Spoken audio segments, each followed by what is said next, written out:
चलो शुरू करते हैं। चले तो आप लोगों ने वेव्स के लिए बोला था, ठीक है। हम लोग वेव्स पढ़ते हैं, ये 11th वाला है, कोई भी बच्चा 12th वाले वेव ऑप्टिक्स से कंफ्यूज मत होना, ठीक है। दूसरी चीज ये है कि देखो वेव्स में अभी अगर आप बेसिक बेसिक बातें करोगे ना तो इंपॉर्टेंट है एक तो स्पीड ऑफ वेव, तो जैसे नेक्स्ट स्लाइड से लिख देते हैं, ठीक है। इसमें इंपॉर्टेंट है अपने पास स्पीड ऑफ वेव, आपको आना चाहिए। इसके बाद टॉपिक आता है प्रिंसिपल ऑफ सुपरपोजिशन, ठीक है। फिर टॉपिक आएगा आपका, क्या आएगा इसमें, मतलब इसी के साथ इसमें इंटरफेरेंस ऑफ वेव्स भी आ जाता है, ठीक है। Interference of waves. इसके अलावा अगर डिस्कशन को आगे लेके चलेंगे तो हम लोग फिर स्टैंडिंग वेव्स एक टॉपिक पूरा, ठीक है, जिसमें रिफ्लेक्शन ट्रांसमिशन ये सब इंक्लूड होता है। उसके बाद स्टैंडिंग वेव्स पढ़ाई जाती है and then it would be open pipe and close pipe, ठीक। तो इसके अंदर बेटा फिर हार्मोनिक्स, फ्रीक्वेंसीज, ये सब आ जाएगा and the last one is beats. तो ये तो मेजर मेजर टॉपिक है इस चैप्टर के, ठीक है। अब देखिए, एज आई टोल्ड यू कि समय कम है हमारे पास क्योंकि I am not in the next week. तो आज हम क्या करेंगे, आज हम स्पीड ऑफ वेव कर लेंगे, प्रिंसिपल ऑफ सुपरपोजिशन ये वाला कल कर लेंगे, ठीक है। फिर आपके बचते हैं 3 टॉपिक, ओके। और 11th को तो हमारा मेजर टेस्ट है ही, तो वो वाला संडे तो अपन ले ही नहीं सकते, ठीक है। फिर आपका बोर्ड भी है भाई, तो जो हमारा 10th ऑफ फेब होगा, अगर आप लोग चाहो तो it is your Saturday, right. तो 10th ऑफ फेब को एक अपन एक्स्ट्रा सेशन रख लेंगे, जैसे कि आप और मैं आई गेस इसी टाइम पे 8:30 बजे मिलते हैं, है ना। तो या तो ये करेंगे कि 8:30 बजे वाला जो सेशन है उसको अपन लंबा कर दें, ठीक है। आपकी मर्जी, आप मुझे बता देना कि इसको 10:30 तक रख दें या फिर आप इसको 1.5 घंटे के एक अलग सेशन और 1 घंटे के अलग सेशन ऐसे ब्रेक कर दो, तो ज्यादा ये भी सही रहेगा, ठीक है। It's totally up to you, या आप मुझे पोल पर बता दीजिएगा। अभी के लिए वी विल लीव इट। तो ये मैं इस तरीके से चैप्टर को पढ़ाने वाली हूँ, ठीक है। और आपके लास्ट अपने PYQs आप लगा के आ जाइएगा, अपन प्रॉब्लम शेयर कर लेंगे, चलेगा उतना? ओके, चलिए अब वेव्स के बेसिक डिस्कशन से हम चैप्टर स्टार्ट करते हैं, ठीक है। देखो, जब भी कभी कोई आपसे वेव्स बोलेगा तो वो आपके दिमाग में नेचुरल है कि एक फोटो बनकर आए और वो फोटो आपको ऐसे दिखे, दिस इज नेचुरल, कोई दिक्कत नहीं है, सही भी है। लेकिन खाली यही फोटो नहीं आना चाहिए। जब आप कभी वेव्स का डिस्क्रिप्शन दो ना तो खाली इस पर नहीं डिपेंड हो सकते, आपको बोलना चाहिए कि बेसिकली वेव्स क्या है, एक ऐसा फिनोमिना जिसके अंदर एक डिस्टरबेंस ट्रेवल करता है, अ डिस्टरबेंस ट्रेवल्स, ठीक है। आप बोल सकते हो कि एनर्जी ट्रेवल करती है, एनर्जी ट्रेवल्स। बेटा एनर्जी ट्रेवल करती है, इसको ये भी बोल सकते हो कि मोमेंटम ट्रेवल कर रहा है, ठीक। अब ये सब तो ठीक है, पर एक बात मुझे बताओ, एक चीज को इमेजिन करो, एक सिचुएशन को इमेजिन करो, मैंने आपको एक रस्सी दी है, ठीक है, और मैंने आपसे कहा कि इसको एक एंड पे बांध दो गेट के, दूसरा एंड अपने हाथ में रखना और उस पर एक पल्स क्रिएट करना, तो क्या रस्सी टूट कर आगे चली जाएगी? नहीं, क्या आगे जाएगा? The pulse that you created. Yes ma'am. Exactly, तो यही पॉइंट है कि पार्टिकल्स डू नॉट ट्रेवल, ये बात आप याद रखेंगे कि पार्टिकल कभी भी ट्रेवल नहीं करते। Now the question is, if particle are not travelling तो हो क्या रहा है भाई इनके साथ? कुछ तो करना चाहिए ना इनको। अगर ये ट्रैवल नहीं कर रहे तो ये क्या कर रहे हैं? दे आर एग्जीक्यूटिंग ऑसिलेशंस, ठीक है। ये चीज याद रखिएगा, ये कर रहे हैं ऑसिलेशंस। ऑसिलेशंस याद है वो पेंडुलम में पढ़ा था कि if this Yes, is ma'am. Pendulum, very good, to and fro motion. Exactly. अगर ये आपका पेंडुलम है तो आप ऐसे बोलते थे कि दिस इज मीन पोजीशन, ये पॉजिटिव एक्सट्रीम तक जाएगा और नेगेटिव एग्जैक्टली बेटा। टू एंड देखो ऐसे मत बोलना खाली टू एंड फ्रो, ये बोलना to and fro about a position, about a mean position. हमेशा मीन पोजीशन की टू एंड फ्रो मूव करता है। जब भी आप टू एंड फ्रो बोलते हो तो अबाउट बताना जरूरी होता है।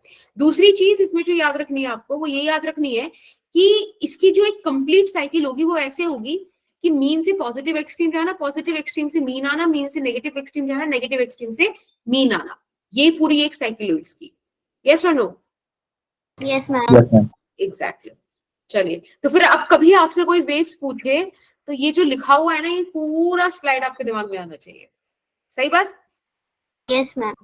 चलिए, अब देखो बात है क्या कि अगर मैं आपसे डिफरेंट डिफरेंट क्लासिफिकेशंस पूछूं तो मतलब आप किसी भी चीज को अगर आधार में अलग अलग कर दूं क्लासिफाई करने का, तो आपको कैटेगरी अलग अलग नहीं मिल जाएगी।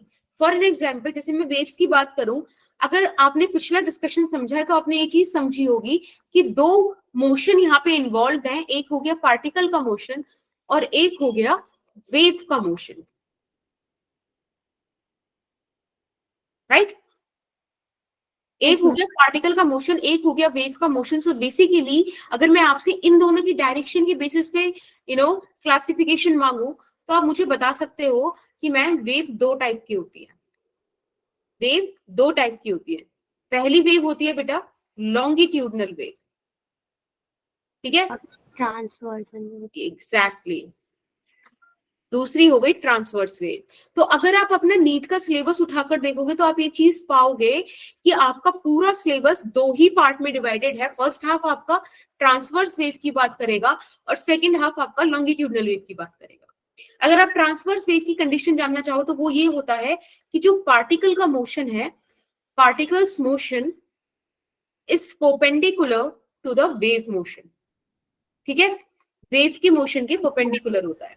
Similarly, when it comes to longitudinal wave, तो particle का motion is parallel to wave का motion.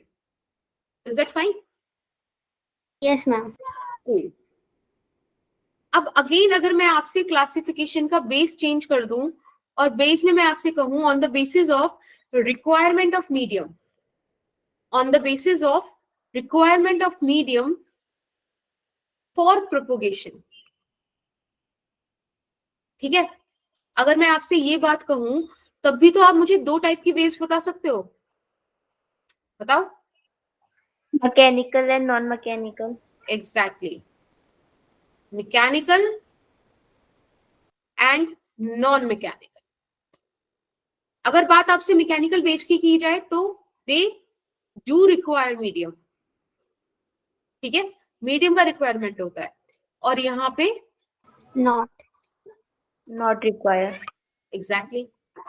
अगर आपसे बात की जाए कि एग्जांपल्स बता दीजिए तो भाई non mechanical is your EM wave, right? And mechanical is your sound wave.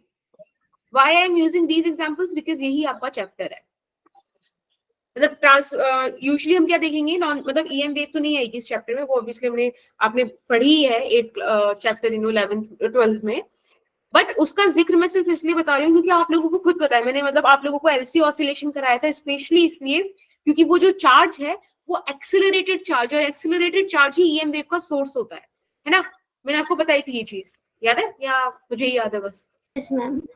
Okay, तो मैंने आपको बताई थी कि कैसे variable electric field magnetic field generate करता है, कैसे variable magnetic field further electric field generate करता है, और ये आपस में इंटरप्ले करते करते अर्थ तक आ जाती है चीजें, राइट? सन से, मतलब अगर मैं बात करूं तो without any medium. When it comes to sound wave, तो साउंड वेव्स के लिए भाई मीडियम का रिक्वायरमेंट जरूरी है। मैं और आप बात कर पाएंगे, आप सुन पाएंगे, मैं बोल पाऊंगी, आप बोल पाओगे, मैं सुन पाऊंगी, चीजें होंगी तब जब मीडियम होगा। क्यों? क्योंकि साउंड वेव्स बेटा होती हैं लॉन्गिट्यूडनल। लॉन्गिट्यूडनल माने वो वेव्स जिनमें कंप्रेशन और रेयरफेक्शन फॉर्म होता है। आई होप आपको याद हो, जब पार्टिकल्स अपनी पोजीशन से पास पास आ जाते हैं तो कंप्रेशन होता है, दूर दूर चले जाते हैं तो रेयरफेक्शन होता है, फिर पास पास आ जाए तो कंप्रेशन होता है, राइट? याद है? Yes, ma'am. एग्जैक्टली तो बेसिकली इसी तरीके से वेव्स ट्रैवल करती हैं, और इसके लिए पार्टिकल्स का होना जरूरी है, क्योंकि पार्टिकल अपनी पोजीशन से इस तरह से ऑसिलेशन करता है, करेगा तो ऑसिलेशन ही, इनमें भी उठ के नहीं भागेगा, लेकिन इस तरीके से होगा, और वेव भी इसी डायरेक्शन में प्रोपोगेट करेगी, ठीक है? हमें कंप्रेशन और हाँ, रेयरफेक्शन, ओके कंप्रेशन यानी कि जब पार्टिकल्स पास पास आ जाए, देखो पहले पार्टिकल अपनी ऐसी जगह पर यूनिफॉर्मली प्लेस्ड होंगे, ठीक है, सही से यस यूनिफॉर्म। मैम अब होगा क्या कि मैंने यहां से सपोज बोलना शुरू किया, तो इस पार्टिकल पे हमने फोर्स लगाया, ये पास पास हो गया, इस पार्टिकल के ऐसे चिपक गए, तो जब अपनी जगह से हिलेंगे, दूसरा पार्टिकल अपनी जगह से हिलेगा, तो ये अपनी पोजीशन से हट के अगर देखो इधर पहुंच गए, तो इस वाले पार्टिकल और उस वाले पार्टिकल में डिस्टेंस बढ़ा ना, तो इसलिए ऑल्टरनेटिवली कंप्रेशन रेयरफेक्शन फॉर्म होते हैं, ठीक है? यस मैम चलिए, ये तो हुआ। सीआर क्या लिखा है? देखो सी है कंप्रेशन, आर है रेयरफेक्शन, ठीक है? पार्टिकल्स का पास आना, कंप्रेस्ड होना, दूर जाना, रेयरफेक्शन होना, और ऐसे कंप्रेशन रेयरफेक्शन बनकर ही आवाज मतलब एक इंसान से दूसरे इंसान तक पहुंचती है, ठीक है? यस मैम ओके, अब डिस्कशन में मैंने आपसे बोला था कि इस चैप्टर में जो मेन पॉइंट है वो यही है कि कब आप मैथमेटिकली बातें करो, क्योंकि मैथमेटिकली ही सारी यहाँ पे चीजें चलनी है। तो पहले मुझे कोई इक्वेशन अगर कोई लिख के दे दे तो मैं कैसे पहचानूं कि वो वेव का है कि नहीं, ये चीज मुझे पता होनी चाहिए। यानी कि अब हमारा डिस्कशन चलेगा जनरल इक्वेशन ऑफ वेव पर, ओके, कि वेव दिखती कैसी है। हाँ, अब सोचो मैंने आप लोगों को एक टास्क दिया, आप लोगों का मैंने एक सरप्राइज प्रैक्टिकल ले लिया, और आई आस्क यू कि भाई ये रहा वेव, ठीक है? अब मुझे आप इस पर डिस्प्लेसमेंट बताओ कि डिस्प्लेसमेंट क्या होगा, ये मैंने आपसे क्वेश्चन पूछा। अब आप बताओ कि अब आप बताओ कि क्या पॉसिबल क्वेश्चंस होंगे जो आपको मुझसे पूछने चाहिए कि मैम अगर आप ये चीज बता पाओगे तभी तो हम बताएं कि क्या पार्टिकल मतलब क्या डिस्प्लेसमेंट होगा। Like what do you want me to explain you? Ma'am इसका लैम्डा। ओके, और ma'am frequency. Okay, anything else? Displacement के लिए तो हम y निकालेंगे ना, टाइम जो पीरियड इक्वेशन और होती है थीटा हमारी बताऊं। ए क्या साइन। पूछा? Ma'am ma'am amplitude. डिस्प्लेसमेंट के लिए इसमें y निकालेंगे ना, वही तो डिस्प्लेसमेंट होता है वेव का, जो कि हमारा इक्वल होता है ए साइन के एक्स प्लस ओमेगा टी के। Okay. गुंजन आप क्या बोल रहे थे? डर गए क्या? नहीं मैम, हाँ, तो क्या बोल रहे थे आप? मैम वही कि एक टाइम पीरियड भी पता होना चाहिए और थीटा भी पता होना चाहिए, जो होता है मिनिमम डेविएशन। ओके, देखो अभी फेस का तो डिस्कशन हुआ नहीं, तो ऑब्वियसली फेस का तो अभी जिक्र आएगा नहीं। भाई आप एक बात बताओ, आप ये नहीं कहोगे कि इसमें तो बहुत सारी वेव पार्टिकल्स हैं। हम जब वाई की बात कर रहे हैं तो we have to be very sure ना कि हम कौन से पार्टिकल की बात कर रहे हैं। तो सबसे पहले डिस्कशन तो यही होना चाहिए कि मैम आप हमें पार्टिकल तो बताओ, कि हमें किस पार्टिकल की बात करनी है, किस पार्टिकल को ऑब्जर्व करना है। तो सबसे पहले तो ये पता चला कि ये जो वाई है ये एक्स का फंक्शन है। अब मैंने आपको पोजीशन बता दी कि भाई ये वाला पार्टिकल है, आपको इसको रीड करना है। अब इसके बाद बताना अब और क्या लगेगा आपको। एक तो मैंने आपको लोकलाइज करके दे दिया कि दिस पॉइंट या दिस पार्टिकल, और क्या करना पड़ेगा? एम्पलीट्यूड चाहिए होगा। मैम सोचो। उसने एक वेव ट्रेवल करने में कितना टाइम लिया या फिर कितना हाँ देखो, एक वेव ट्रेवल करना नहीं, सिंपल सी बात कि मैम आपको किस इंस्टेंट पे टाइम किस इंस्टेंट पे डिस्प्लेसमेंट चाहिए, क्योंकि ये पार्टिकल लगातार कर रहा है ऑसिलेशन, कभी मीन से पॉजिटिव एक्सट्रीम, कभी पॉजिटिव एक्सट्रीम से मीन, कभी मीन से नेगेटिव एक्सट्रीम, कभी नेगेटिव एक्सट्रीम से मीन, लगातार कॉन्टिन्यूसली मूव कर रहा है। तो जो पार्टिकल आपने सेलेक्ट किया है, जिसका पोजीशन आपने लोकलाइज किया है, अब आप बताओ कि उसका चाहिए किस टाइम पर, क्योंकि वो कॉन्टिन्यूसली मोशन में है, राइट। तो इस बात से हमें ये चीज समझ में आती है कि जो जर्नल इक्वेशन ऑफ वेव है वो दो वेरिएबल्स पे डिपेंडेंट है, एक पोजीशन ऑफ पार्टिकल और एक time instant. Is that fine? Yes ma'am. Cool. तो इसके हिसाब से कुछ मैथमेटिकल फंक्शंस वगैरह रन कराकर हम लोगों को एक वेव का इक्वेशन मिलने वाला है। एक वेव का पहले फॉर्म देखते हैं कि वेव की जो फॉर्म होगी वो होगी कैसी। तो कुछ ऐसी फॉर्म की वेव दिखती है, ठीक है। एक और इसमें कंडीशन ऐड की गई थी, मतलब एक और कंडीशन थी जिसकी वजह से हमने ये चीज निकाली थी कि partial derivative of second order with respect to time is equals to some constant partial derivative of y with respect to x। इन दोनों कंडीशंस को मिलाकर बेटा आपको ऐसी फॉर्म देखने मिलती है वेव की, ठीक है।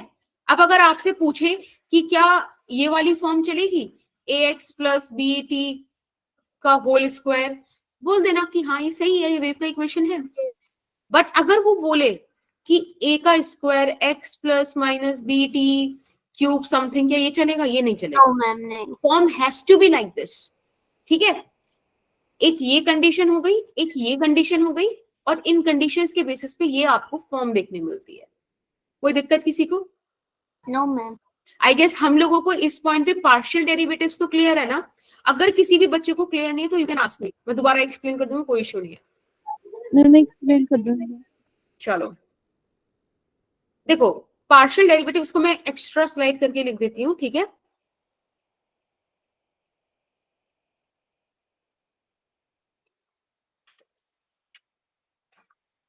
देखो अगर मैं बोलूं, एक सेकेंड, अगर मैं बोलूं कि हमारा जो फंक्शन है वो 3 से 4 वेरिएबल्स या 2 से ज्यादा वेरिएबल पे डिपेंडेंट है, तो क्या होता है कि अगर मुझे उसका रेट ऑफ चेंज निकालना हो तो मैं एक वेरिएबल के रिस्पेक्ट में निकालती हूँ, बाकियों को कांस्टेंट मान लेती हूँ। जब दूसरे के लिए निकालूंगी तो पहले और बाकियों को कांस्टेंट मान लूंगी, है ना। तो for an example you have this expression, let's say. अब मैंने कहा कि आप मुझे इसका रेट ऑफ चेंज निकालिए, तो आपने बोला मैम एक काम करते हैं, पहले से डिफरेंशिएट कर लेते हैं with respect to x keeping y and z as constants, ठीक है। तो मैंने कहा ठीक है कर लो भाई। तो आपने क्या करा, जहां जहां आपको एक्स दिख रहा है वहां तो डिफरेंशिएशन मारो, बाकी जगह पे उसे कांस्टेंट ट्रीट कर लो वाई और जी को। तो एक्स स्क्वायर वाई को आप 2x स्क्वायर लिख सकते हो, वाई को एज इट इज लिख दो, प्लस वाई स्क्वायर जी कांस्टेंट है एज इट इज छोड़ दो, जी स्क्वायर कांस्टेंट है एज इट इज छोड़ दो, एक्स की जगह 1 लिख दो, एक्स स्क्वायर को 2x लिख दोगे और जी की जगह जी ही रहने दो। समझ में आ गया स्वाति? Yes ma'am. स्वाति एक काम करो, मुझे ये निकाल के बताओ कि rate of change of f with respect to y keeping x and z constant क्या होगा। सिर्फ स्वाति बताएगी, और बाकी बच्चे जिनका आ जाए वो एक बार हैंड रेज कर लेना।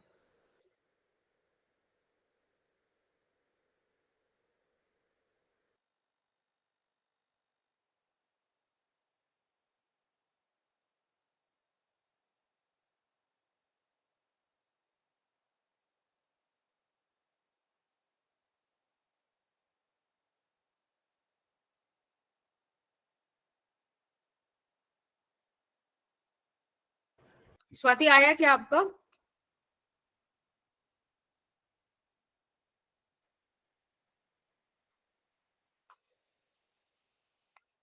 निगम बताओ। मैम 2x स्क्वायर 1 प्लस 2 1 ना देखो मैं बताऊं? मैं एक बताऊं? मिनट रुको। मैम बाई का वो करेंगे ना। हाँ वाई को कांस्टेंट मानना है ना। अरे बताओ। मैम इसका आएगा x square plus 2yz plus z square x plus x square z. Yes देखो बेटा, आपके पास एक सेकंड रुकना,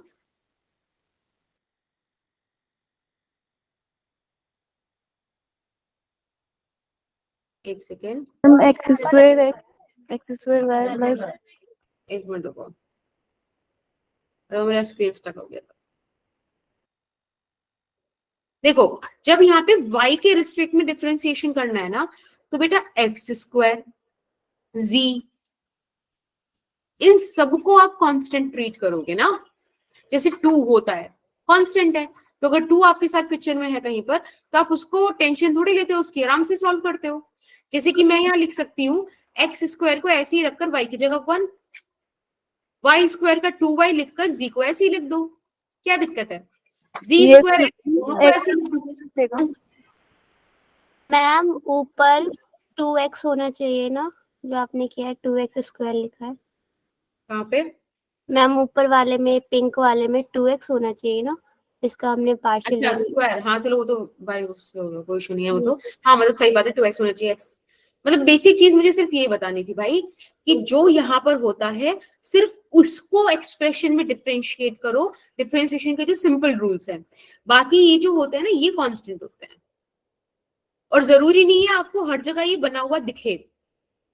अगर वो आपसे खाली ये पूछ रहा है ना, तो इसका अपने आप मतलब ये है कि इसके अलावा बाकी जो भी कांस्टेंट, जो भी वेरिएबल्स है, कंसीडर देम एज कांस्टेंट्स, ठीक है? जरूरी नहीं है कि आपको यहाँ पे चीजें लिख के दी गई होंगी, समझ रहे हो? Yes. चलिए, तो बेटा जब वो सारी कंडीशंस को हमने कंसीडर करके आपको फंक्शन बता दिया कि y is equals to f a x plus minus b t ऐसे दिखता है, वो सारी चीजें फिर एक मैथमेटिकल प्रोग्राम रन होगा। Obviously we are not going to deep into that कि भाई वो क्या होगा, पर वो रन करके आपको जो इक्वेशन ऑफ वेव फाइनली देखने मिलेगी वो कुछ ऐसी देखने मिलेगी। यहाँ पे माइनस प्लस कुछ भी हो सकता है गिवन क्वेश्चन के हिसाब से, कुछ भी, ठीक है, बस ऐसा आपको वेव देखने मिलता है जिसमें ये जो y है इसका मतलब है डिस्प्लेसमेंट ऑफ पार्टिकल, ठीक है, displacement of particle at any time t, fine. ये जो a है इसका मतलब है एम्पलीट्यूड। हाँ मैक्सिमम डिस्प्लेसमेंट, ठीक है, इसका मतलब है मैक्सिमम डिस्प्लेसमेंट। आपके पास यहाँ साइन के ब्रैकेट में जो कुछ भी है बेटा इसको बोलते हैं फेज, और फेज क्या है आज बहुत तसल्ली से समझेंगे, ठीक है? अब इसके अंदर भी अगर आप ध्यान से देखो तो you have few points here, जैसे कि ये फाई, बेटा ये फाई कहलाता है इनिशियल फेज, ठीक है? इनिशियल फेज का मतलब है कि phase at t is equals to 0, ये क्वेश्चन में गिवन होगा आपको। फिर आता है ये के, आई थिंक आपको याद है कि के को आप 2 पाई बाई लैम्डा लिखते थे। फिर आएगा ओमेगा जिसको आप 2 पाई बाई टी लिखते थे, ठीक है? तो ये आपका पूरा वेव का इक्वेशन दिखता है, ये सारे उसके कंपोनेंट्स हैं, ये चीज आपको ध्यान रखनी है। बोलो कोई चीज कहीं दिक्कत कोई? No ma'am. This is your equation of wave, ठीक? चलिए फिर अब बात आती है कि हम स्पीड की बात करें। अब जैसा कि आपको स्टार्टिंग में बताया गया था कि आपके पास दो डिफरेंट टाइप के मोशंस हैं, तो बेटा स्पीड भी दो डिफरेंट होंगी। एक होगी आपके पास स्पीड ऑफ वेव, राइट, और एक होगी आपके पास स्पीड ऑफ पार्टिकल। ये सुनो, यस मैम। ओके। अब देखो वेव की स्पीड को पहचानने का बड़ा सिंपल सा तरीका है इसको कैलकुलेट करने का, कि आप करो coefficient of T upon coefficient of x. जो टी का कोफिशिएंट है अपॉन एक्स का कोफिशिएंट, अगर आप ये इक्वेशन देखो तो उसमें टी का कोफिशिएंट ओमेगा है, एक्स का कोफिशिएंट के है, यानी कि आप यहाँ लिख सकते हो ओमेगा बाई के। और ये कोई बहुत बड़ी बात नहीं है कि यहाँ पे कुछ अजीब सा हो गया भाई। एक बात बताओ, ओमेगा को क्या लिखते हो? 2 पाई बाई टी। के को क्या लिखते हो? 2 पाई बाई लैम्डा। 2 पाई से 2 पाई कैंसिल, आया लैम्डा बाई टी। लैम्डा क्या है? वेवलेंथ, यानी कि distance travelled by wave in time period t. भाई डिस्टेंस बाय टाइम तो वेलोसिटी होती है, स्पीड होती है, ये सुनो। Yes ma'am. Ma'am cool. Let's come to this speed of particle. तो अभी तो आपको एक्सप्रेशन बताई कि ऐसा कुछ दिखता है आपका इक्वेशन वेव, अगर +5 तो वही इनिशियल फेज है। आप अभी फिलहाल कॉम्प्लेक्सिटी हटाने के लिए हटा दो उसको, क्योंकि वो तो कांस्टेंट है, क्या ही फर्क डालेगा, ठीक है ना? मतलब अगर दिया हुआ है तो कंसीडर इट। फिलहाल जस्ट फॉर ईज इसको ऐसे लिख सकते हैं, ये सुनो। Yes ma'am. अगर आपके पास डिस्प्लेसमेंट है तो भाई वेलोसिटी तो निकाल ही लोगे, डिफरेंशिएट कर दो, आ गया क्या? हाँ मैम आ गया। Yes, ma'am. एक्सेलरेशन चाहिए तो एक बार और डिफरेंशिएट कर दो। माइनस के ए साइन। भाई ये तो कुछ I guess minus omega square x जैसा दिख गया। हाँ, मैम कहाँ देखते हो ये वाला एक्सेलरेशन? रिलेशन ऐसा एक्सेलरेशन कहाँ आता है? ऑसिलेशन में आता है ना। Exactly Alisha, relation very good, बहुत सही भाई। ये आता है ऑसिलेशन में। इसका मतलब क्या जो मैंने बात बोली थी वो प्रूव नहीं हो गई कि जो वेव के पार्टिकल्स हैं they are not moving with the wave but they are doing the oscillations at their own place. Yes ma'am. Exactly, तो मेक श्योर आप इस चीज को याद रखोगे, ठीक है। अब बस एक छोटा सा इनके बीच एक रिलेशन है। अब वो कैसे आया क्यों आया हमको उसमें नहीं जाना, बस ऐसे रखना slope of y versus x और इनटू VW, ठीक है। ये मतलब ठीक है, हमको पता होना चाहिए, बस ऐसा है। कई बार IIT में तो इसमें क्वेश्चन आए हैं ग्राफ्स को स्टडी करने के लिए, ठीक है। बाकी हमारे लिए जो चीजें इंपॉर्टेंट है वो ये वाली एक्सप्रेशन इंपॉर्टेंट है, ये वाले कॉन्सेप्ट इंपॉर्टेंट है, ये चीज इंपॉर्टेंट है, और एक बात और इंपॉर्टेंट है, और वो बात ये है कि आपके दिमाग में एक चीज बहुत क्लियर होनी चाहिए कि SHM is not a wave, ठीक है। SHM वेव नहीं है। अगर SHM वेव नहीं है तो क्या है? बट आप ऐसे बोल सकते हो wave is a collection of SHM। क्यों? क्योंकि वेव के जितने भी पार्टिकल्स हैं दे आर एग्जीक्यूटिंग SHM। याद रखोगे? मैम जो एक्सेलरेशन वेलोसिटी और डिस्प्लेसमेंट की ग्राफ है वो इम्पोर्टेंट है। एग्जैक्टली, इसमें क्वेश्चंस आते हैं, आप ध्यान रखिएगा कि एक्सेलरेशन और एक्स, ये देखो नेगेटिव का साइन आ रहा है, तो अगर आपको एक्स साइन के कर्व में दे रखा है तो आप उसको एक्स मतलब नेगेटिव ऑफ साइन से स्टार्ट करो, कॉस में दे रखा है तो नेगेटिव ऑफ कॉस से जाओ, ठीक है। चलिए, कलेक्शन ऑफ, अभी आप इसके ना जब आपको थोड़ा बेसिक बेसिक जितना कराते जाए ना, क्योंकि एमटीजी में अगर आप जाओगे जो टॉपिक वाइज पीवाईक्यूज दे रखे हैं, तो जितने आज टॉपिक करा दिए उतने टॉपिक्स का पीवाईक्यूज कर लेना अभी, है ना। Yes ma'am. बात के लिए रखना ही नहीं। चलिए, अब हमारा एक क्वेश्चन देती हूँ मैं आपको, आप बताना।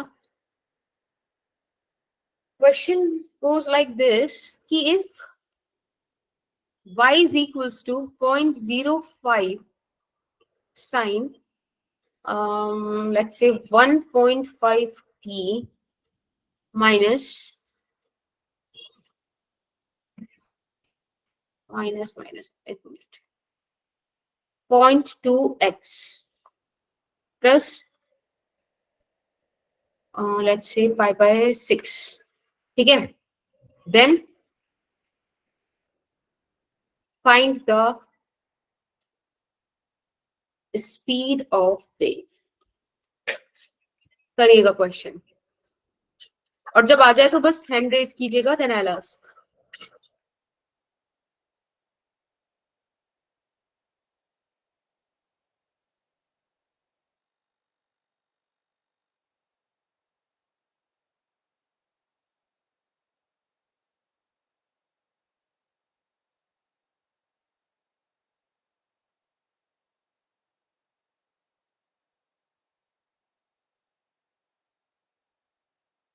अनीशा बताओ। मैम 0.13 आ रहा है। ओके, साक्षी 7.5 क्या आ रहा है? 7.5 7.5 ओके, चलो देखते हैं। अलीशा आपका क्या आ रहा है? मैम 7.5 आ रहा है। ओके, देखो v is equals to omega by k बताया था मैंने, यस या मैम। वैसे याद रख लो कि coefficient of t upon coefficient of x।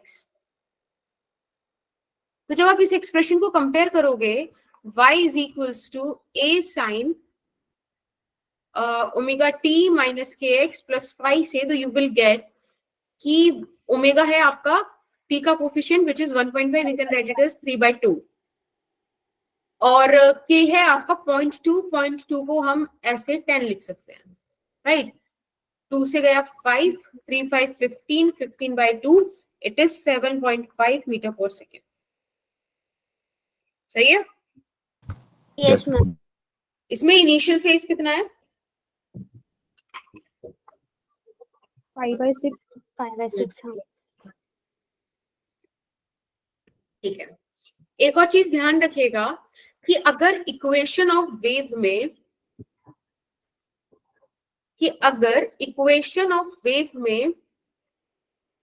x आपको नेगेटिव दिया हुआ है, ठीक है भाई, दो ही काम होंगे कि या तो x आपको पॉजिटिव दिया होगा। अगर x नेगेटिव दिया है तो इसका मतलब है कि wave is travelling in positive x, ठीक है, वेव पॉजिटिव x में जा रही है। अगर पॉजिटिव दिया तो इसका मतलब है कि wave is travelling in negative x। तो आप इस चीज को ध्यान रखना, यहाँ पर अपोजिट है, ठीक है, तो उसको दिमाग में रखिएगा। ओके। Yes ma'am.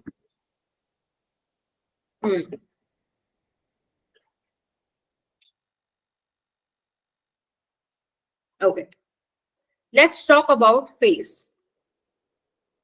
ठीक है, फेज क्या होता है? चलिए अब हम फेज की बात करते हैं। तो फेज क्या है आप लोग बता दो। वैसे तो आप लोगों को मैंने वेव्स पढ़ाया था, वेव ऑप्टिक्स, तो आई होप आपको फेज के बारे में सब कुछ पता होगा, बट स्टिल बता दो, मेरी होप्स पे हो कि नहीं। हाँ मुस्कान बताओ। मुस्कान कुछ पूछ रहे हो कि बता रहे हो? मैम कुछ भी नहीं।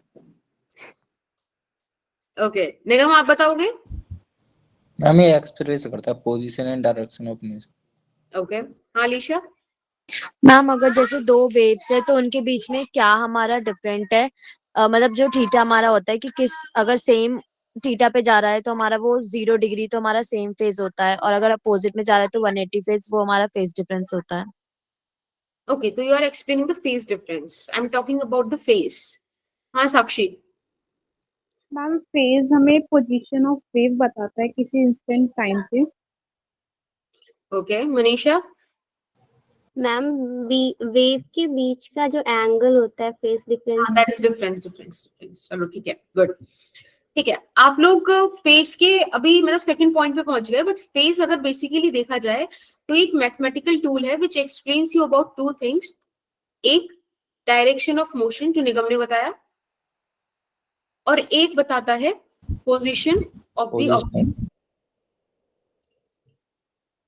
अब आप खुद से सोचो, अगर मैं एक बॉब की बात करूं, सिंपल पेंडुलम वाले बॉब की, तो वो मीन पोजीशन से पॉजिटिव एक्सट्रीम जा रहा है, पॉजिटिव एक्सट्रीम से नेगेटिव एक्सट्रीम जा रहा है, नेगेटिव एक्सट्रीम से वापस मीन आ रहा है।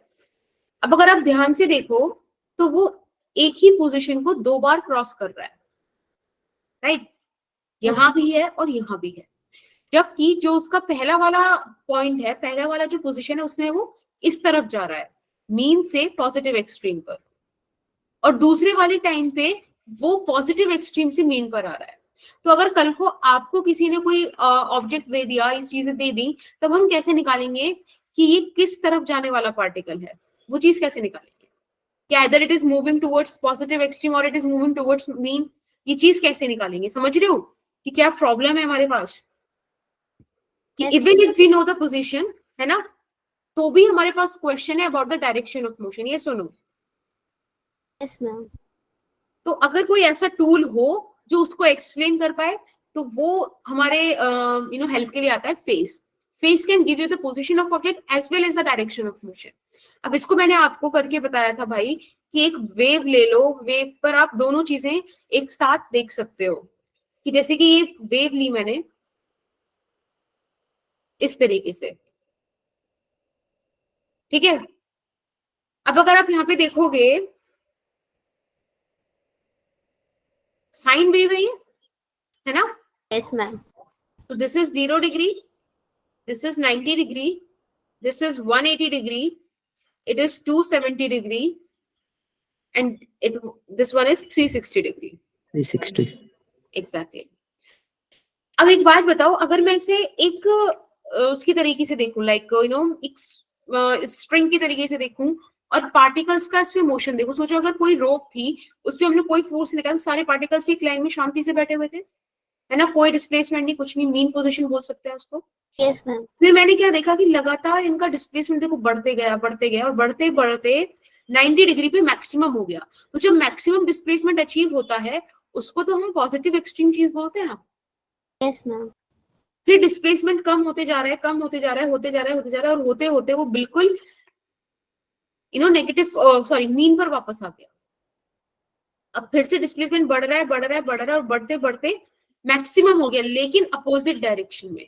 Negative extreme. एग्जैक्टली. फिर कम होते होते होते होते होते वापस मीन पर आ गया, और यही चीज फिर आगे भी रिपीट हुई. तो अगर आप ध्यान से देखो तो आपने एक ही डायग्राम पे 0 डिग्री को मीन से एसोसिएट कर दिया, 90 डिग्री को आपने पॉजिटिव एक्सट्रीम से, 180 डिग्री को फिर से मीन से, 270 डिग्री को नेगेटिव एक्सट्रीम और 360 डिग्री को मीन से कनेक्ट कर दिया. अगर आप ध्यान से देखो बेटा, तो ये जो मैंने अभी साइकिल बनाई थी यहाँ पर ऑसिलेशन वाली, इसमें भी तो बॉब जो है मीन पोजीशन को 3 बार क्रॉस कर रहा है, और देखो यहाँ पे 3 बार आपको चीजें मिल रही है, 0 डिग्री, 180 डिग्री, 360 डिग्री. ये सुनो. Yes ma'am. तो यही फेज है. अब आपका फेज आपको बता पाएगा, एक सेकंड रुकना, अरे अरे अरे, अब फेज हमें बता पाएगा कि this is a circle, let's say, ठीक है, ये रहा मीन पोजीशन. अब मीन पोजीशन से अगर पार्टिकल दूर जा रहा है तो लगातार डिस्प्लेसमेंट बढ़ते जा रहा है ना. और देखो बढ़ते बढ़ते डिस्प्लेसमेंट मैक्सिमम हो गया यहां पर, जहां डिस्प्लेसमेंट मैक्सिमम यानी कि you will achieve the positive extreme. अब फिर से डिस्प्लेसमेंट कम होते जा रहा है, कम होते जा रहा है, कम होते जा रहा है, और कम होते होते वापस मीन पर आ गया, राइट. फिर से बढ़ते जा रहा है, बढ़ते जा रहा है, बढ़ते जा रहा है, और बढ़ते बढ़ते मैक्सिमम हो गया, लेकिन अपोजिट डायरेक्शन में. देखो फिर से कम होते जा रहा है, कम होते जा रहा है, और मीन पर आ गया. दिख रहा है क्या? Yes ma'am. अब देखो यहाँ पे किस तरीके से आपका एंगल भी कनेक्ट हो गया. This is 0 degree, this is 90 degree, 180 degree, 270 degree, and again it is your 360 degree. तो बेसिकली यू कैन से कि अगर पार्टिकल इस रेंज में लाई कर रहा है तो वो 0 डिग्री से 90 डिग्री के बीच में है, वो मीन से पॉजिटिव एक्सट्रीम पर जा रहा है. अगर पार्टिकल यहां लाई कर रहा है तो उसका एंगल 90 डिग्री से 180 डिग्री के बीच में है, और वो पॉजिटिव एक्सट्रीम से मीन पर जा रहा है. सिमिलरली अगर वो यहां पर है तो 180 डिग्री से 270 डिग्री के बीच है, और पार्टिकल मीन से नेगेटिव एक्सट्रीम पर है. एंड इन दिस केस क्या हो रहा है पार्टिकल के साथ कि वो आपका 270 डिग्री से 360 डिग्री तक जा रहा है, और बेटा नेगेटिव एक्सट्रीम से मीन पर जा रहा है. ये सुनो.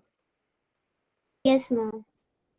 तो अगर अब मैं आपसे बोलूं 45 डिग्री, तो कहाँ है पार्टिकल, किधर जा रहा है?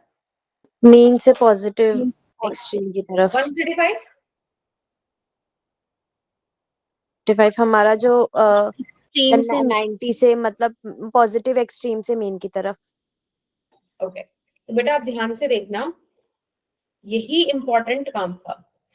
तकरीबन ऐसे समझ लो कि ये हो गया आपका 45 डिग्री, इधर आ गया 135 डिग्री. दोनों पोजीशन वाइज तो एग्जैक्टली सेम है, बट एक आपने बिल्कुल सही बोला, मीन से पॉजिटिव एक्सट्रीम, और एक पॉजिटिव एक्सट्रीम से mean. This is the phase. ठीक है. Yes ma'am. ओके. अब आप लोगों ने जो मुझे एक्सप्लेनेशन दिया था, वो एक्सप्लेनेशन दिया था फेज डिफरेंस को लेके, और वो बिल्कुल सही भी था. अब देखो फेज डिफरेंस ही है जिसकी वजह से हर चीज हो पा रही है, हम ये चीजें डिस्कस कर पा रहे हैं. मैंने आपको बताया था कि कल हम प्रिंसिपल ऑफ सुपरपोजिशन और इंटरफेरेंस ऑफ वेव्स पढ़ेंगे. हाँ जी साक्षी.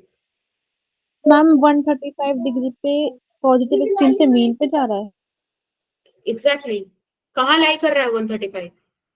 रेंज क्या है? 90 to 180 ना. Yes ma'am. एग्जैक्टली. और उस रेंज में पॉजिटिव एक्सट्रीम से मीन पर आ रहा होता है, okay. Right? Okay. Cool Gunjan. Good. So the point is, I told you about the principle of superposition and interference of waves, and this is something which is not new to you, क्योंकि आपने interference of waves wave optics में भी पढ़ा है, आपने वहां भी phase difference का डिस्कशन देखा था, और आपको शायद अगर आपने सही से पढ़ा है, रिवाइज किया है, तो आपको इस चीज का फील आ रहा होगा कि फेज डिफरेंस की वजह से ही सारी कहानी एग्जिस्ट कर रही थी। कहीं पर आपको डार्क फ्रिंज, कहीं पर ब्राइट फ्रिंज मिल रही थी, और कहां पर क्या मिलेगा, ये सारी बातें फेज डिफरेंस पर ही निर्भर करती थी, राइट? अगर आप लोगों को चीज मतलब सुनने में काफी वियर्ड लगती है कि हमने दो लाइट सोर्सेस लगाए एक रूम में, किसी एक पॉइंट पे उन दो की वजह से कई बार अंधेरा और कई बार ब्राइटनेस भी हो रही होती है, लेकिन हमको सिर्फ ब्राइट दिखता है। हम ये चीज इमेजिन भी नहीं कर पाएंगे कि क्यों दो सोर्स को जाने से अंधेरा होगा, बट अगर आपने फेज डिफरेंस पढ़ा है तो यू नो कि क्यों होने वाला है वो चीज, right? Similarly with the sound wave as well, sound wave भी सेम काइंड ऑफ इंटरफेरेंस दिखाता है। वो एक पॉइंट पे बहुत लाउड और एक पॉइंट पे बहुत डिम वॉइस प्रोड्यूस करता है, बट इतनी जल्दी ये चीजें होती है कि हम वो चीजें फील नहीं कर पाते, समझ नहीं पाते। जब डिफरेंसेस आते हैं तब आपको बीट सुनाई देती है, डुम डुम डुम, ये वाला, राइट? ऐसा आपको चीज सुनाई देती है जब वहां पे फ्रीक्वेंसी का डिफरेंस होता है। Seriously, that's how you can imagine. तो अब मैं आपसे एक काम कह रही हूँ, आप जरा सोचिएगा कि फेज डिफरेंस आप कैलकुलेट कीजिए दो सिनेरियो में। अगेन वेव पे पहुंच जाओ जहां पे एक रो में बहुत सारे पार्टिकल्स हैं, तो फेज डिफरेंस कैलकुलेट कीजिए for same particle at different instant. अब आपको पता है ना, डिफरेंट इंस्टेंट पे उसकी डिफरेंट डिफरेंट पोजीशन होगी, कभी मीन से पॉजिटिव एक्सट्रीम, कभी नेगेटिव एक्सट्रीम से मीन, कहीं भी हो सकता है। तो एक ही पार्टिकल पकड़ो, दो डिफरेंट इंस्टेंट्स पे उसका इक्वेशन लिखो और मुझे फेज डिफरेंस बताओ। दूसरा काम आपको करना है कि आप दो डिफरेंट पार्टिकल्स लोगे एंड टाइम इंस्टेंट सेम लोगे।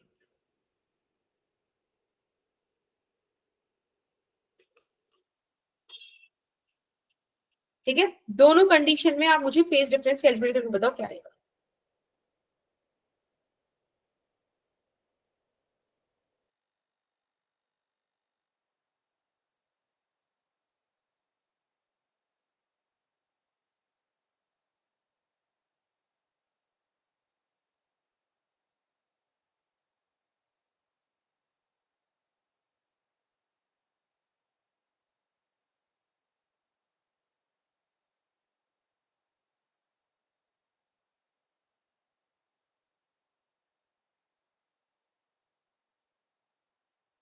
मैम क्वेश्चन ही नहीं समझ आ रहा। भाई एक सेम पार्टिकल पर दो डिफरेंट इंस्टेंट्स पे इक्वेशन लिखो ना, वेव का इक्वेशन पढ़ा है ना, उस वेव के इक्वेशन को दो डिफरेंट इंस्टेंट्स पे आप लिखो सेम पार्टिकल के लिए। दूसरे केस में दो डिफरेंट पार्टिकल्स लो और सेम इंस्टेंट पे इक्वेशन लिखो। क्या हुआ शबनम?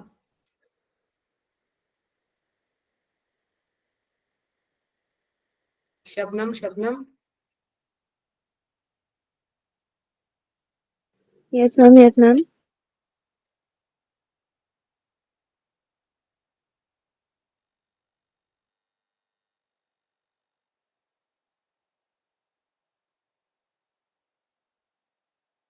मैम दूसरा वाला अलग पार्टिकल में, मतलब दूसरा वाला कौन सा?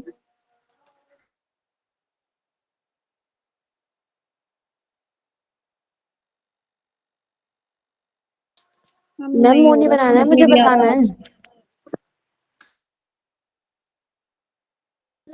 मैं बता रहा हूँ मैम, अब आप ही करा दो, समझ में नहीं आ रहा। सुनो भाई, कितनी सिंपल सी बात है। अभी आपको मैंने इक्वेशन बताई थी कि होता है y is equals to a sin omega t minus x plus 5। अब जब मैं आपसे बोल रही हूँ कि सेम पार्टिकल, सिंपल सी बात है, सेम पार्टिकल के लिए क्या करोगे? y1 a sin, अब सेम पार्टिकल है, डिफरेंट इंस्टेंट है, तो एक बार ओमेगा t1 आ जाएगा, x तो सेम ही रहेगा ना उसका। फाई को इक्वेशन में लिखो मत लिखो, फिलहाल कोई डिस्कशन की उसमें दिक्कत नहीं होती। दूसरे इंस्टेंट में लिख लो, ऐसा इक्वेशन नहीं दिखेगा क्या? अगर मैं फेज डिफरेंस की बात कर रही हूँ तो बाकी चीजों से मतलब ही क्या, सिर्फ इसे ही देखना है। तो आप जब इसको देखोगे तो ये आएगा ओमेगा t1 माइनस के एक्स प्लस 5, इसको माइनस कर दो omega T2 plus KX plus sorry -5 से, so you will get omega T1 minus T2। तो आप ऐसे लिख सकते हो कि फेज डिफरेंस आ गया omega times of delta T। बोलो। Yes ma'am, Yes. मतलब मैम टाइम डिफरेंट लेना था बस। तो वही तो लिखा हुआ था भाई, यही तो लिखा था एट डिफरेंट इंस्टेंट। मैम ये सब ऑसिलेशन में भी है क्या? हाँ सेम ही है, थोड़ा थोड़ा। मैंने फिर से बोला है, वेव ऑसिलेशन नहीं है, याद रखना, चाहे कितनी सिमिलैरिटीज फील हो जाए तुम्हें। मैम क्योंकि मैंने जो अपने नोट्स खोल रखे हैं उसमें ये सारी चीजें नहीं आ रही, ये सब ऑसिलेशन में शायद मैंने लिख रखा है, तो मैं ढूंढ रही हूँ कि मैंने लिखा कहाँ पे है। नहीं नहीं नहीं, ये बिल्कुल वेव्स का ही डिस्कशन है, क्योंकि ये वेव्स के लिए ही मैं आपको बता रही हूँ, ठीक है ना। ये ऑसिलेशन में अभी नहीं हम लोग कर रहे हैं इसको, और नए ऑसिलेशन में इतना आना, ऑसिलेशन में आना है ये वाला, हम नीचे वाला दिखा टू रहे हैं। डिफरेंट पार्टिकल्स, और सबसे इंपॉर्टेंट भी यही है, two different particles and time instant has to be same. अब देखो, मैंने आपको जब इसको ना, अगर आपको कनेक्ट करना ही है तो कनेक्ट करो, अच्छे से कनेक्ट करो आपके किसके साथ, वेव ऑप्टिक्स में, ठीक है। वेव ऑप्टिक्स में इसको कनेक्ट करके चलो। अनम, आपको समझ में आया बेटा? Yes ma'am. कूल। अब अगर आप वेव ऑप्टिक्स को कनेक्ट करके चलोगे ना, तो आपको समझ में आएगा कि यहाँ पे हो क्या रहा है। मैंने वहां पे आपको क्या बताया था कि कोहेरेंट सोर्सेज लेने हैं। कोहेरेंट सोर्सेज क्यों लेने हैं? कि एटलीस्ट आपकी टाइम डिपेंडेंसी खत्म हो जाए, वरना एक ही पॉइंट पे आपको डिफरेंट डिफरेंट टाइम पे कभी ब्राइट कभी डार्क, कभी ब्राइट कभी डार्क स्पॉट्स मिलेंगे, बहुत वेरिएबल हो जाएगा, बहुत केओटिक हो जाएगा उसको स्टडी करना, right? Yes ma'am. That's why we remove the time dependency by taking the coherent sources. Coherent sources क्या, जिनका ओमेगा सेम होगा। हाँ साक्षी। मैम दूसरा वाला बताऊं? हाँ बताओ। मैम डेल्टा फाई आ रहा है के dot delta x. Very nice. देखो, इक्वेशन ऑफ वेव आप उसमें ऐसे लिख सकते हो, ए साइन ओमेगा टी, ठीक है, माइनस के x one plus five. Phi तो भाई हटा ही दो तो भी कोई दिक्कत नहीं है, फिलहाल वो मेरा शो भी है भी नहीं फाई को लेकर। ओमेगा टी माइनस के एक्स टू, क्योंकि पार्टिकल तो डिफरेंट पोजीशन पे लोकलाइज्ड होगा ना। Yes ma'am. अब अगर मुझे यहाँ पे फेज डिफरेंस कैलकुलेट करना है तो वो आएगा ओमेगा टी माइनस के x one plus five minus omega T minus minus plus K X two plus five, sorry negative of five मान लो। आप इसको सॉल्व करोगे तो ये आ जाएगा के टाइम्स ऑफ डेल्टा एक्स, और ये इंपॉर्टेंट एक्सप्रेशन है। और देखो कितनी लॉजिकल भी चीज आई है भाई, आप खुद सोचो, आपने जब एक्सप्रेशन में से टाइम का डिपेंडेंसी रिमूव कर ही दिया है ना, तो ओमेगा तो हट ही जाएगा। यहां से जब आपने पोजीशन का डिपेंडेंसी खत्म करा तो के एक्स चला गया। फिर भी अगर आपको कुछ याद करना है तो ये वाला तो आप याद रखना ही काफी इंपॉर्टेंट है। कोई दिक्कत? इसको मैंने आपको वेव्स के थ्रू भी बताया था, अगर आपको याद है तो। मैंने आपको बताया था कि अगर ये एक वेव है, इसका वेवलेंथ लैम्डा है, ठीक है, और ये वेव कहां से कहां ट्रेवल कर रहा है, मतलब जैसे कि यहाँ पे फेज डिफरेंस जीरो, यहाँ पे सॉरी फेज जीरो, 360 को आप 2 पाई लिख सकते हो, यहाँ 2 पाई, ठीक है। इनके बीच फेज डिफरेंस कितना है? 2 पाई का, राइट? लैम्डा डिस्टेंस पे 2 पाई का फेज डिफरेंस, तो यूनिट डिस्टेंस पे 2 पाई बाय लैम्डा का फेज डिफरेंस। और अगर आपको डेल्टा एक्स का पाथ डिफरेंस क्रिएट करा दिया जाए तो जो फेज डिफरेंस आप निकालोगे वो 2 pi by lambda into delta x आएगा। जैसे समझना है वैसे समझो, जो कॉन्सेप्ट लगाना है वो लगाओ, हर जगह से सेम आएगा, बस चैप्टर टू चैप्टर कहने का तरीका बदल जाएगा, चीज सेम है, ठीक है। और ये सिर्फ वेव्स में ही आएगा, आपको सेम फेज या वो वाली फेज मतलब ऐसे नहीं है, ऐसे तो ऑसिलेशन में भी आएगा, ऑल्टरनेटिंग करंट में भी आएगा, है ना, ईएम वेव्स में भी आएगा, बट फील अच्छा आपको वेव ऑप्टिक्स और इधर ही आने वाला है। आगे चले, ठीक है। तो बेसिकली आपको फेज क्लियर होता है, फेज डिफरेंस क्लियर होता है।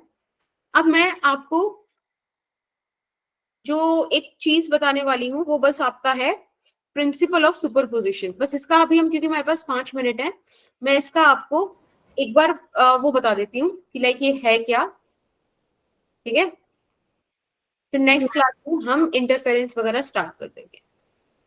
प्रिंसिपल ऑफ सुपरपोजिशन भी एक ऐसा टॉपिक है जो हमने कई बार पढ़ा है, कई जगह पढ़ा है, ठीक है, चाहे वो वेव ऑप्टिक्स हो, चाहे वो न्यूटन्स लॉज ऑफ मोशन हो, है ना, जहां भी कहीं बहुत सारी force, electric charges and fields हो, जहां भी हम रिजल्टेंट वाली चीज यूज करते थे, principle of superposition, as simple as that. बस जिस बारे में बात कर रहे हो उस बारे में उठा लो, जैसे कि वेव्स की हम बात कर रहे हैं। अब सोचो कि ये एक पॉइंट है P, यहां पर हमने एक सोर्स लगाया, एक मिनट, एक म्यूजिक सिस्टम लगाया, और एक म्यूजिक सिस्टम हमने यहां लगाया।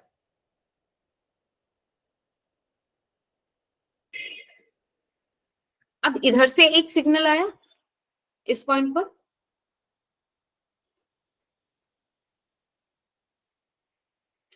इधर से दूसरे टाइप का सिग्नल आया, राइट। ये दोनों यहां पे मिलने वाले हैं। अभी पार्टिकल क्या करे, हमेशा ध्यान रखना, every wave carries it's individuality. Her wave अपनी इंडिविजुअलिटी कैरी करती है, अपना कोड ऑफ कंडक्ट जो है उसका वो फॉलो करती है। अगर एक वेव को कहना है, जो भी उसका मतलब, जो भी उसका पॉइंट है ना, जो भी उसका डिस्प्लेसमेंट है, वो कर ही रहेगी, नो डिस्कशन टू दैट, उसका तो कोई डिस्कशन का पॉइंट ही नहीं है। अगर किसी एक वेव के अंदर सिस्टम ये फीड है कि उसे पार्टिकल को किसी पॉइंट पे 6 सेंटीमीटर ऊपर लेके जाना है, तो भाई वो लेकर जाएगी, कोई फर्क नहीं पड़ता। समझ रहे हो? मैम एक बार और बताना। मैम एक बार और समझाना। हाँ देखो, मैं ये कह रही हूँ, अभी देखो इस चीज को मैं थोड़ा, अरे यहाँ पे समझा, रुको। ऐसा मैम मेरे इसके पास, बाद क्लास खत्म हो जाएगी क्या? हाँ बेसिक्स कंप्लीट हो गया ना, अब आप थोड़ा बहुत इसके क्वेश्चन लगा देना। एक मिनट रुको, अभी बताते हैं इसको थोड़ा।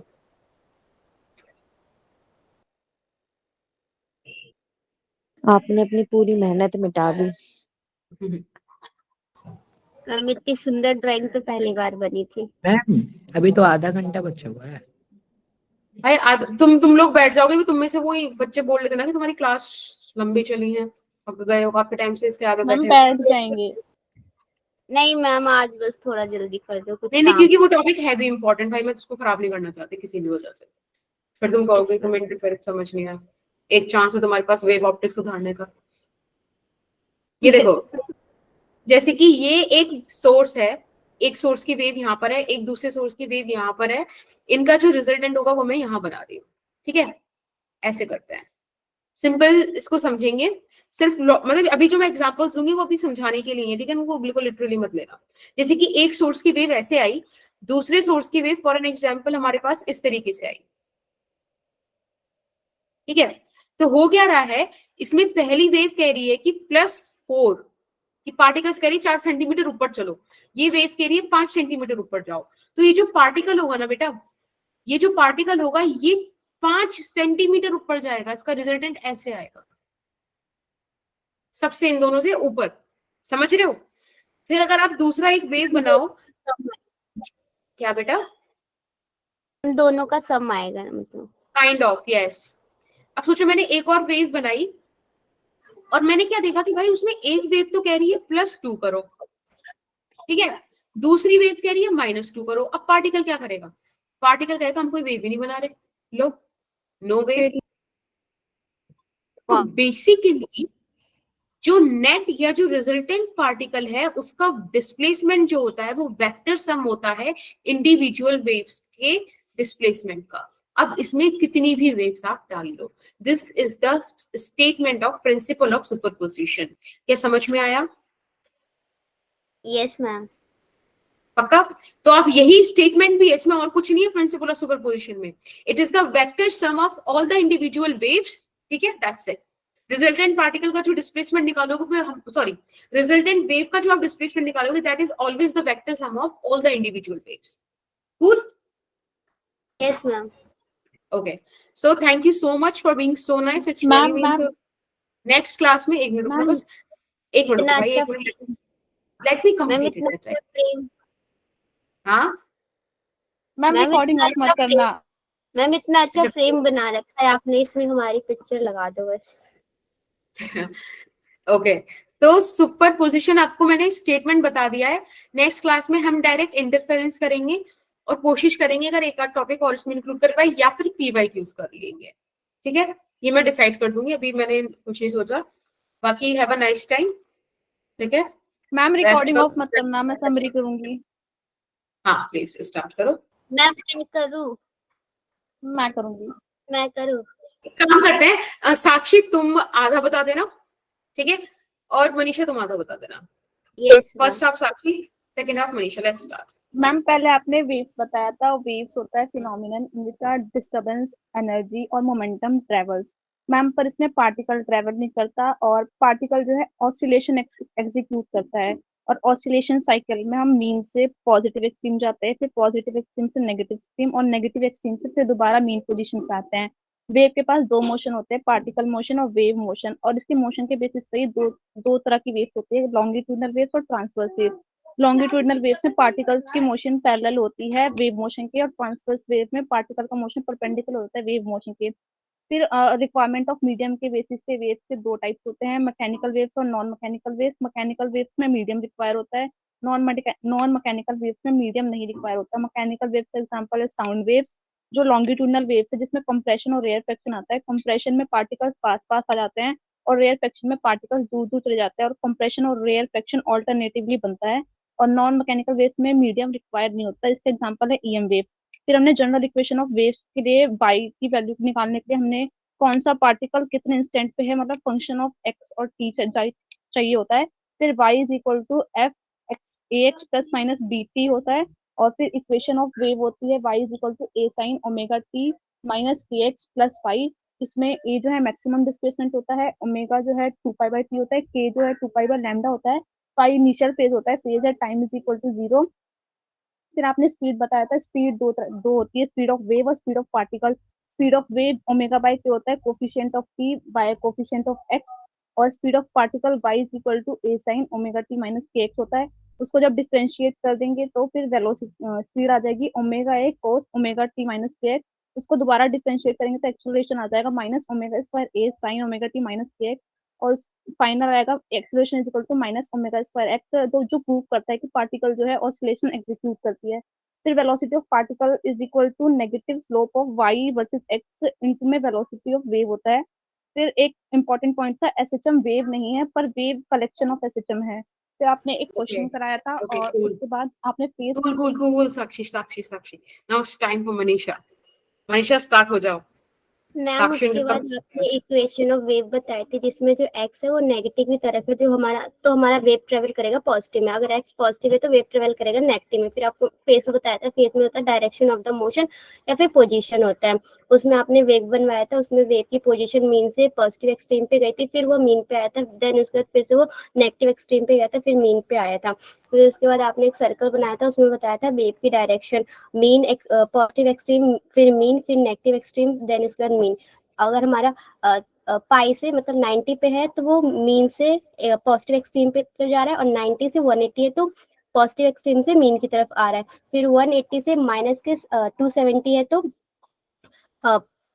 मीन से फिर नेगेटिव एक्सट्रीम पे जा रहा है, फिर नेगेटिव एक्सट्रीम से फिर मीन पे जाएगा अगर माइनस का 170 से 360 है तो। फिर उसके बाद में फेज डिफरेंस बताया था। फेज डिफरेंस में दो क्वेश्चन आपने दिए थे। अगर हमारा जो हमारा पार्टिकल है, अगर सेम पार्टिकल है बट डिफरेंट इंस्टेंट पे, यानी उसका टाइम डिफरेंट है, तो हमारा डेल फाई आएगा omega dot d del t. अगर हमारा जो डिफरेंट पार्टिकल है बट सेम इंस्टेंट पे है तो हमारा डेल फाई आएगा के डॉट डेल एक्स आएगा। फिर प्रिंसिपल ऑफ सुपरपोजिशन बताया था, उसमें आपने दो साउंड बनाया था, फिर उसके बाद दो साउंड बनाया था, उसमें से दो वेव प्रोड्यूस होते हैं। अगर एक का +4 है और +1 है तो वो थोड़ा स्लाइडली मतलब +5 हो जाएगा, स्लाइडली ऊपर की तरफ जाएगा। अगर +2 है, अगर -2 है, +3 और -2 बताया था आपने, तो कोई वेव नहीं बनाएगा, नो वेव बनेगी। और फिर every wave carry it's individuality, और उसकी इक्वेशन आपने बताई थी प्रिंसिपल ऑफ सुपरपोजिशन की, y r equal y1 + y2 plus हो जाता है। मैम ये डायरेक्ट डेफिनेशन ही बता देती।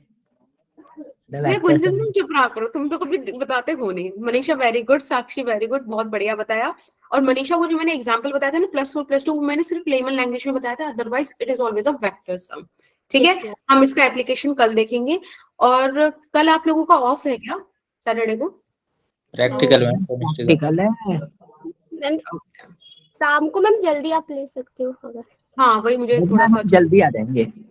ठीक है, मैम तो जल्दी स्टार्ट कर देना। 1 मिनट रुकिए, टाइम डिसाइड करते हैं, पर जरा क्लास एंड कर देते हैं. So do the ritual. Good night. Bye bye ma'am. Good night.